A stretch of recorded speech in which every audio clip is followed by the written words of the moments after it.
বলিউডের অস্কারজয়ী সঙ্গীত পরিচালক এআর রহমান সাম্প্রতিক এক সাক্ষাৎকারে তুলে ধরলেন এমন এক সত্য যা বিনোদনের গণ্ডি পেরিয়ে এখন রাজনৈতিক অঙ্গনকেও কাঁপিয়ে দিয়েছে।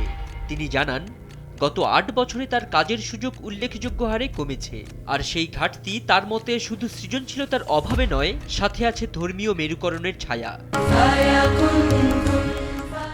ক্ষমতা এখন তাদের হাতে যারা সৃজনশীল নয়, আর হয়তো এটা সাম্প্রদায়িক বিষয়ও হতে পারে বলে মন্তব্য করেন এই শিল্পী। সরাসরি কেউ বলেনি, কিন্তু কানাঘুষার ভাষায় খবর পেয়েছেন বলে জানান তিনি।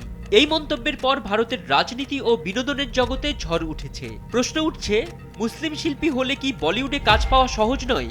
বিজেপি ক্ষমতায় আসার পর হিন্দি সিনেমায় ধর্মীয় বেদবন্ধন কি বেড়ে গেছে? বিরোধী শিবির থেকে কেন্দ্রীয় মন্ত্রী, বিধায়ক কিংবা সংখ্যালঘু নেতা প্রত্যেকেই রহমানের মন্তব্য নিয়ে প্রতিক্রিয়া জানাচ্ছেন, কিন্তু বিতর্কের দাবানল থামার নাম নেই। তবে পাল্টা সুরও শোনা গেল। জনপ্রিয় সঙ্গীত শিল্পী শান বললেন, আমি নিজেও মাঝে মাঝে কাজ পাই না, তবে বিষয়টিকে ব্যক্তিগতভাবেই নেই। এআর রহমান এক অসাধারণ প্রতিভা।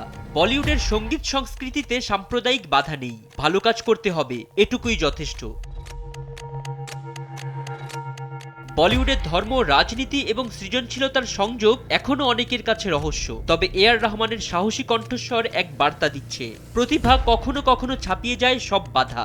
তবে দর্শক শ্রোতার মনে একটা প্রশ্ন থেকেই যাচ্ছে, শিল্প কি সত্যিই সব ধরনের বিভাজনের বাইরে থাকতে পারছে?